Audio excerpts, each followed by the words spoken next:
आपण नेहमी म्हणतो ना की रणांगणावर तलवारीने केलेले वार भयंकर असतात. ते माणसाला पूर्णपणे उद्ध्वस्त करतात. नक्कीच. पण जर मी असं विचारलं की शब्दांनी आणि फक्त एका नजरेने केलेले वार एखाद्या माणसाला पिढ्यानपिढ्या चालणाऱ्या महायुद्धाच्या खाईत कसे ढकलू शकतात? म्हणजे एका महान योद्ध्याचं मन हे प्रत्यक्ष रणांगणापेक्षा जास्त भयानक युद्धभूमी असू शकतं का? वृषालीच्या भावनिक प्रवासानंतर आता आपण पुन्हा वळतो आहोत त्या महान योद्ध्याकडे, कर्णाकडे. वेलकम बॅक टू पुस्तक कट्टा यूट्यूब चॅनल. मित्रांनो, आत्तापर्यंत आपण कर्णाच्या आयुष्यातील अनेक महत्त्वाचे टप्पे पाहिले, पण त्याचा खरा प्रवास अजून बाकी आहे. हो, अगदी बरोबर. आता पुढे आपण कर्णाची कथा 4 महत्त्वाच्या टप्प्यांमध्ये समजून घेणार आहोत. आजच्या या सखोल विश्लेषणात आपण मृत्युंजय या अत्यंत गाजलेल्या आणि मानसशास्त्रीयदृष्ट्या सखोल अशा कादंबरीच्या नोंदींचा अभ्यास करणार आहोत. आपलं आजचं मिशन हे समजून घेणं आहे की माणसाचं भूतकाळ, त्याला मिळालेला अपमान आणि त्याची अंधनिष्ठा या 3 गोष्टी एका अजिंक्य योद्ध्याला विनाशाच्या दरीत कशा ढकलतात. म्हणजे हा प्रवास ना खूपच अस्वस्थ करणार आहे. कारण कसं आहे, आपण महाभारतातील युद्धाच्या कथा ऐकूनच लहानाचे मोठे झालो आहोत. रणांगणावरचे घाव हे शरीराला लागतात आणि ते वेळेसोबत भरूनही येतात. बरोबर.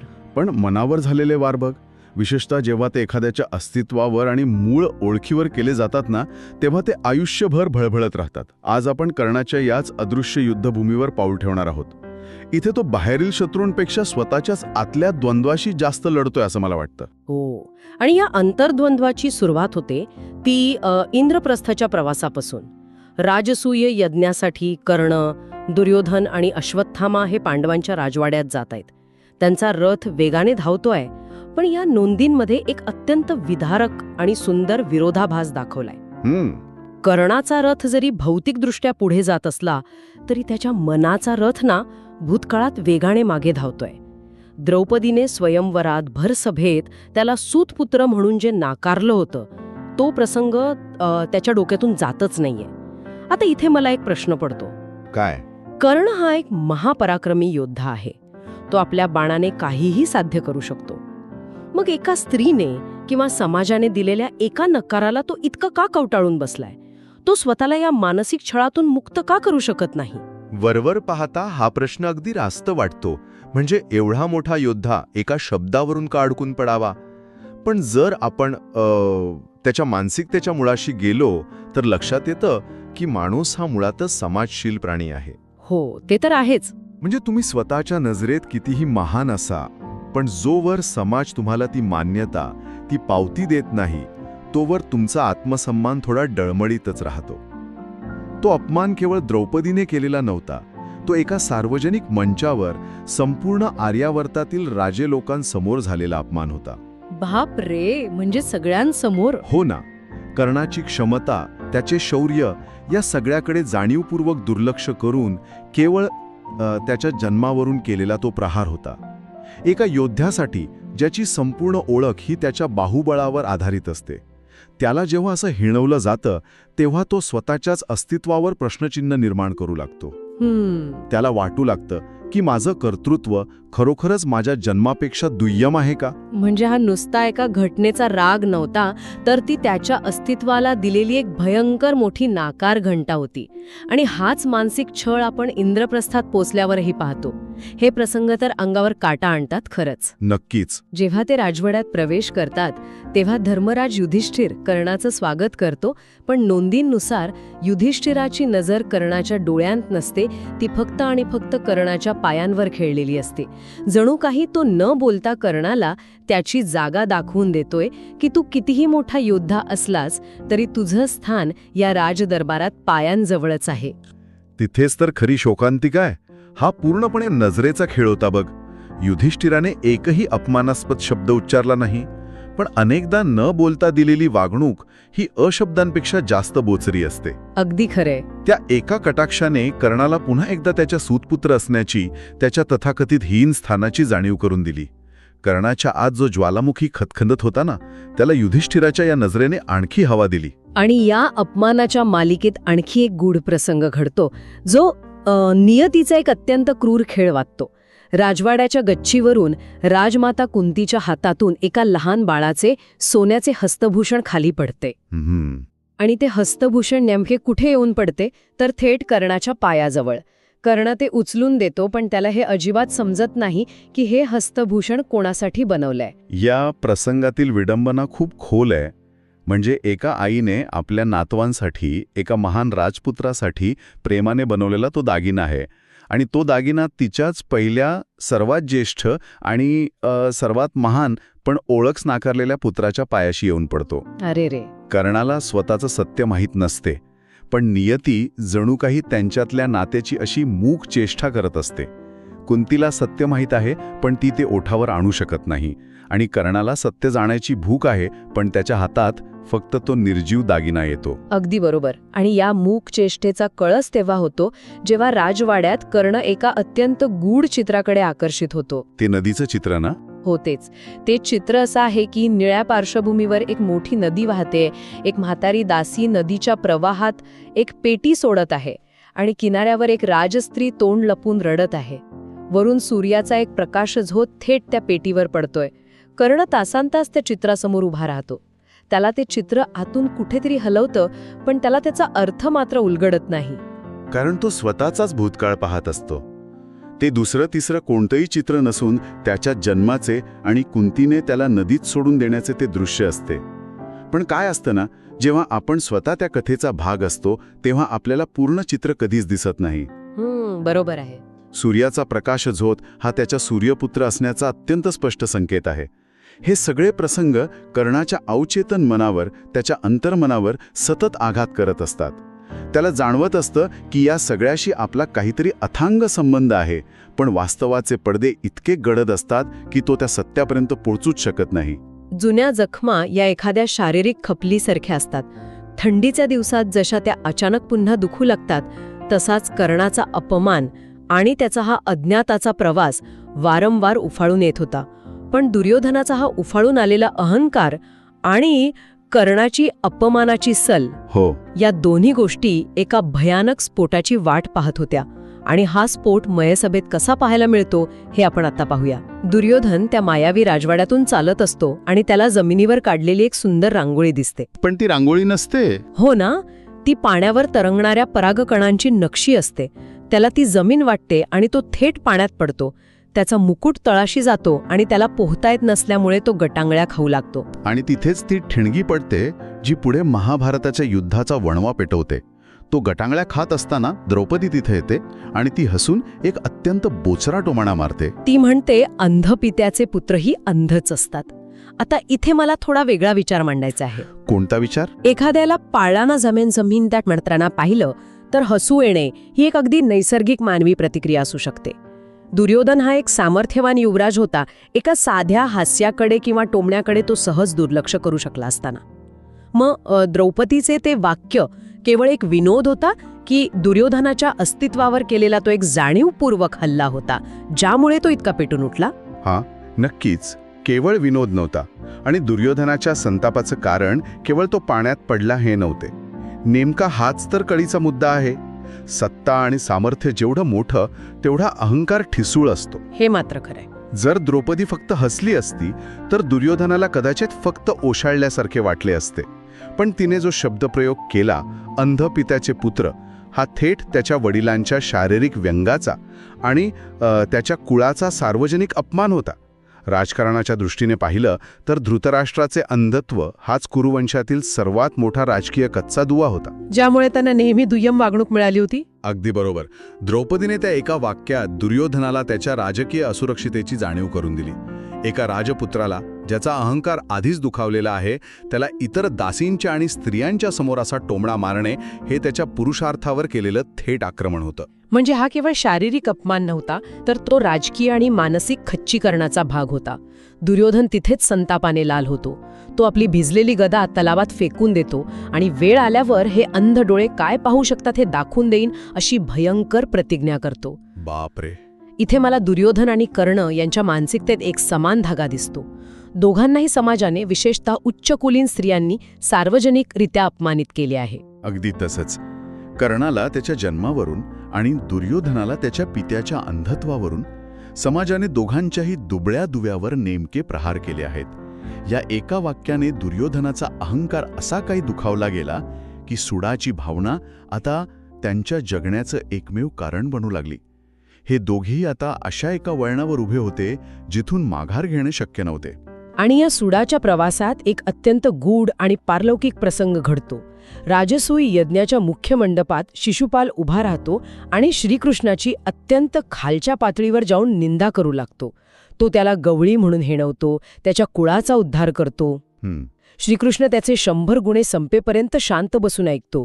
पण जेव्हा 100 गुणे पूर्ण होतात तेव्हा जे घडतं ते मानवी कल्पनेच्या पलीकडचे आहे. शिशुपालाचा तो संताप केवळ राजकीय नव्हता, तर तो त्याच्या वैयक्तिक मत्सराचा भाग होता. पण इथे श्रीकृष्णाची शांतता ही त्याच्या अफाट क्षमतेचं लक्षण होते. जेव्हा ती शांतता संपते तेव्हा जे स्वरूप समोर येते ते पाहून सभेतील भल्या भल्या योद्ध्यांची पाचावर धारण बसते. होय, कारण नोंदींनुसार तिथे श्रीकृष्णाचं रूप अचानक वाढू लागते. तो छतापर्यंत भिडतो, त्याला 4 हात येतात, हातात सुदर्शन चक्र दिसू लागतं. तो आवाज, तो चक्राचा प्रकाश इतका भयंकर असतो की यज्ञातले सगळे महान योद्धे जे स्वतःला अजिंक्य समजत असतात ते भीतीने थरथर कापू लागतात आणि प्राण वाचवण्यासाठी सिंहासनांमागे लपायला पळतात. हो, शिशुपालही जीवाच्या आकांताने पळत जाऊन इक्षुमती नदीत शिरतो. पण ते प्रखर चक्र नदीत जाऊन त्याचं शिरच्छेद करते आणि पुन्हा परत येते. पण मला या संपूर्ण हाहाकारात श्रीकृष्णाच्या विराट रूपापेक्षा कर्णाच्या प्रतिक्रियेचं जास्त आश्चर्य वाटते. आणि ते आश्चर्य वाटणं साहजिक आहे, कारण जिथे साक्षात मृत्यू समोर पाहून इतर सर्व राजे पळत होते तिथे कर्णाला काय वाटत होतं हे समजून घेणं जास्त महत्त्वाचं आहे. हेच तर अनाकलनीय आहे. जिथे सर्व योद्धे प्राण वाचवण्यासाठी लपत होते तिथे कर्ण आपल्या जागेवर खिळून राहिला होता. त्याला त्या चक्राच्या प्रकाशात मृत्यूची भीती वाटत नव्हती, तर एक वेगळीच उष्णता आणि आकर्षण वाटत होतं. जणू काही तो अस्ताला जाणाऱ्या सूर्याचाच एक भाग आहे असं त्याला वाटू लागलं. कर्ण एका संमोहित अवस्थेत त्या चक्राकडे खेचला गेला, जणू एका दिव्याकडे पतंग झेपावतो तसा. तो न कळत उठतो, आपली ओंजळ पुढे करतो आणि श्रीकृष्णासमोर नतमस्तक होतो. हे कसं शक्य आहे? एक माणूस मृत्यूसमोर इतका शांत आणि आकर्षित कसा होऊ शकतो? दिव्याकडे झेपावणारा पतंग ही उपमा अगदी अचूक आहे. पण इथे एक फरक आहे बघ. पतंग दिव्याकडे जाऊन जळून खाक होतो, पण इथे कर्ण जळत नाहीये, तर तो त्या तेजाशी एकरूप होतोय. अच्छा. यामागचं मानसशास्त्र आणि अध्यात्म खूप खोल आहे. सुदर्शन चक्रातील जे अफाट तेज होतं त्यात कर्णाला स्वतःच्याच उत्पत्तीचा, स्वतःच्या खऱ्या पित्याचा म्हणजे सूर्याचा अंश जाणवला असावा. वरवर पाहता कर्ण स्वतःला सूतपुत्र मानत होता, पण त्याच्या अंतरात्म्याला आपली खरी ओळख माहीत होती. हो, नक्कीच. जेव्हा तो खऱ्या वैश्विक ऊर्जेच्या संपर्कात आला तेव्हा त्याचा तो खोटा सूतपुत्र असल्याचा बुरखा गळून पडला. त्याच्या अंतरंगाला, त्याच्या आत्म्याला त्या वैश्विक ऊर्जेशी असलेलं नातं ओळखता आलं. त्यामुळे त्याला भीती वाटली नाही, तर त्याला आपलेपणाची ऊब वाटली. आणि या अवस्थेतून बाहेर आल्यावर आणखी एक गूढ गोष्ट घडते. जेव्हा हे सर्व शांत होतं आणि सगळे लोक बाहेर पडतात तेव्हा कर्णाच्या लक्षात येतं की त्याच्या डोक्यावर त्याचा स्वतःचा मुकुट नाहीये, तर तो प्रत्यक्ष श्रीकृष्णाच्या डोक्यावरचा मुकुट आहे. तो त्याच्या डोक्यावर कसा आला हे कुणालाच माहीत नसतं. अरे बापरे, हा प्रसंग म्हणजे कर्णाच्या आत दडलेल्या खऱ्या ओळखीची निसर्गाने किंवा ईश्वराने करून दिलेली जाणीव आहे. खरंय. श्रीकृष्ण आणि कर्ण यांच्यात एक न बोलता प्रस्थापित झालेला तो संवाद होता. तो मुकुट म्हणजे जणू ईश्वरी सत्तेने कर्णाच्या खऱ्या राजेपणाला, त्याच्या श्रेष्ठत्वाला दिलेली मूक मान्यता होती. समाज त्याला नाकारत होता, पण ईश्वरी तत्व त्याला मुकुट घालत होतं. पण ह्या सगळ्याचा नेमका अर्थ काय काढायचा? कारण एवढी मोठी पारलौकिक अनुभूती येऊनही कर्णाचं आयुष्य काही बदलत नाही. जेव्हा हे लोक हस्तिनापूरला परततात तेव्हा कथेचा अत्यंत दुःखद टप्पा सुरू होतो. हस्तिनापुरात दुर्योधन अपमानाने जळत आहे. हो, त्याला रात्री झोप लागत नाही. तो मध्येच दचकून उठतो, गदा हातात घेतो. तो मानसिकरित्या पूर्णपणे उद्ध्वस्त झाला आहे. आणि नेमक्याच या असुरक्षितेचा फायदा घेतात शकुनी मामा. शकुनीची रणनीती इथे खूप भयंकर आहे. ते द्यूत म्हणजे जुगार खेळत असतात. दुर्योधन चिडून तो जुगाराचा पट उधळून लावतो तेव्हा शकुनी मामा त्याला एक अत्यंत विषारी सल्ला देतात. ते म्हणतात, वेड्या, हा पट उधळू नकोस. युद्धातील तलवारीपेक्षा या द्यूताच्या 4 कवड्या 5 पांडवांना जमिनीवर आणू शकतात. किती विघातक विचार आहे हा. एक साधा अंकुश जसा मोठ्या हत्तीला वठणीवर आणतो, तशा या जुगाराच्या 4 कवड्या पांडवांना वठणीवर आणतील असा शकुनीचा दावा असतो. ते विष्णुयाग यज्ञाच्या नावाखाली पांडवांना बोलावून द्यूत खेळण्याचा कट रचतात. पण इथे कर्णाची भूमिका गोंधळात टाकणारी आहे. कशी काय? कर्णाला हा द्यूताचा खेळ आणि कपट नीती अजिबात आवडत नाही. तो दुर्योधनाला स्पष्ट शब्दांत सांगतो की राजकारण म्हणजे बुडबुडे नव्हेत, धैर्याने समोरासमोर युद्ध कर. असल्या कपटाने आणि द्यूताने शूरवीरांना हरवणं हे आपल्याला शोभत नाही. कर्णाचा पिंड हा एका सरळमार्गी योद्ध्याचा होता. त्याला समोरासमोर लढण्यात विश्वास होता, पाठीत कंजीर खुपसण्यात नाही. तो शकुनीच्या कुटील राजकारणाचा उघड विरोध करतो. पण इथे दुर्योधन एक अतिशय भावनिक खेळी खेळतो. दुर्योधन राजसभेत कर्णाकडून त्याच्या अखंड मैत्रीचे आणि कायम सोबत राहण्याचे वचन घेतो. तो कर्णाला त्याच्या उपकारांची जाणीव करून देतो. इथेच माझा एक जोरदार आक्षेप आहे. कर्ण हा एक महान योद्धा आहे. त्याला शकुनीची कपटनीती पटत नाही. त्याला स्वतःची सदस्व विवेक बुद्धी आहे. काय बरोबर आणि काय चूक हे त्याला समजतं. हो, बरोबर आहे. मग तरीही तो दुर्योधनाला का थांबवू शकत नाही? मैत्रीच्या नावाखाली किंवा उपकाराची परतफेड करण्याच्या नावाखाली चुकीच्या गोष्टींना साथ देणे, डोळे मिटून घेणे हे खरंच योग्य आहे का? केवळ कुणीतरी आपल्याला कठीण काळात मदत केली म्हणून त्याच्या प्रत्येक पापाचा वाटेकरी होणं ही मैत्री आहे की मानसिक गुलामी? खूप महत्वाचा आणि भेदक प्रश्न आहे. आणि इथेच कर्णाची सर्वात मोठी शोकांतिका उलगडते. कर्णाला पूर्णपणे माहीत आहे की दुर्योधन चुकीच्या मार्गावर आहे. पण समाजाकडून वारंवार झालेल्या अपमानामुळे आणि दुर्योधनाने दिलेल्या आश्रयामुळे तो उपकारांच्या ओझ्याखाली इतका दबला गेला आहे की त्याची सदसद्विवेक बुद्धी असूनही तो ती वापरू शकत नाही. किती दुर्दैवी आहे. त्याला वाटतं की जर दुर्योधनाने मला त्या पडत्या काळात आधार दिला नसता, जेव्हा समाजाने मला झिडकारलं होतं, तर मी आज काहीच नसतो. ही अंधनिष्ठा त्याची मजबुरी बनते. शकुनी दुर्योधनाच्या असुरक्षिततेचा वापर करतो, तर दुर्योधन कर्णाच्या कृतज्ञतेचा वापर करतो. म्हणजे त्याचे बाहुबळ कितीही महान असले तरी त्याची ही अंधनिष्ठा त्याला मानसिकदृष्ट्या पूर्णपणे गुलाम बनवते. दुर्दैवाने होय. तो स्वतःला दुर्योधनाचा मित्र मानतो, पण एका खऱ्या मित्राचं काम फक्त साथ देणं नसतं, तर चुकीच्या वेळी मित्राला कान पकडून थांबवणं हेही असतं. अगदी 100% खरंय. दुर्योधनाच्या उपकारांचे ओझे कर्णाला ते धाडस करू देत नाही. तो आतून तुटलेला असतो, त्याला द्यूत नको असतं, पण बाहेरून दुर्योधनाच्या प्रत्येक चुकीच्या निर्णयाला तो मूक संमती देत राहतो.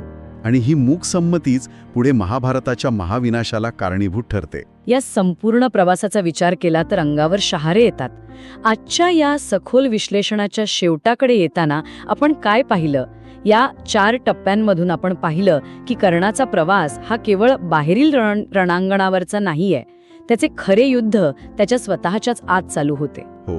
कुंतीचे ते हस्तभूषण आणि नदीत सोडलेल्या पेटीचे चित्र हे त्याच्या भूतकाळाचे ओझे होते, ज्याने त्याला कधीच शांत बसू दिले नाही.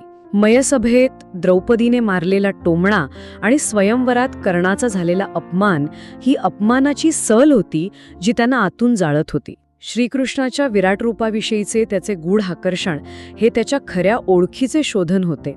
आणि शेवटी शकुनीच्या कपटनीतीला मित्रासाठी दिलेली मूक संमती हा त्याच्या निष्ठेचा चक्रव्यूह होता. हे सर्व घटक मिळून कर्णाला आणि पर्यायाने संपूर्ण कुरुवंशाला महायुद्धाकडे खेचून नेत होते. आणि हा केवळ एक पौराणिक इतिहास नाही बरं का. हे समजून घेणं आजच्या काळातही तितकंच महत्वाचं आहे. ते कसं काय? कारण आपल्या सर्वांच्या आयुष्यात असा एक क्षण नक्की येतो जिथे आपल्याला कर्णासारखा सरळ मार्ग किंवा शकुनीसारखा कपटी मार्ग यापैकी एक निवडावा लागतो. कधीकधी आपणही समाजाने दिलेल्या नकारांमुळे किंवा कोणाच्या उपकारांच्या ओझ्याखाली दबून स्वतःची सहसद्विवेक बुद्धी गहाण ठेवतो. आपली एखाद्या व्यक्तीवर असलेली अंधनिष्ठा आपल्याला योग्य आणि कठोर निर्णय घेण्यापासून रोखते. कर्णाची कथा आपल्याला हाच धडा देते की उपकाराची परतफेड करणे, कृतज्ञ असणे अत्यंत महत्त्वाचे आहे. पण त्यासाठी सत्याची आणि मूल्यांची किंमत मोजणे अंतिमतः विनाशाकडेच नेते. किती प्रगल्भ विचार आहे हा. जाता जाता मला एक विचार करायला लावणारा प्रश्न सोडून द्यायचा आहे. आपण कर्णाला नेहमी त्याच्या दातृत्वासाठी आणि शौर्यासाठी ओळखतो, पण जर कर्णाने दुर्योधनाच्या उत्कारांच्या ओझ्याखाली न दबता आपली स्वतःची मूल्ये जपली असती, जर त्याने राजसभेत ठामपणे उभे राहून त्या द्यूताच्या कल्पनेला ठाम नकार दिला असता आणि खऱ्या मित्रासारखा दुर्योधनाला चुकीच्या मार्गावरून खेचून मागे आणलं असतं, तर आज कर्णाची ओळख एका शोकांतिक नायकाऐवजी महाभारताचा सर्वात महान नायक अशी नसती का? आपली अंधनिष्ठा हीच कधीकधी आपला सर्वात मोठा कमकुवत दुर्ग बनते का? यावर नक्की विचार करा. स्रोतांचा हा वैचारिक प्रवास आपण इथेच थांबवतो आहोत, पण यातील प्रश्न मात्र तुमच्या मनात नक्कीच रेंगाळत राहतील. पुन्हा भेटूया अशाच एका नव्या आणि सखोल प्रवासात.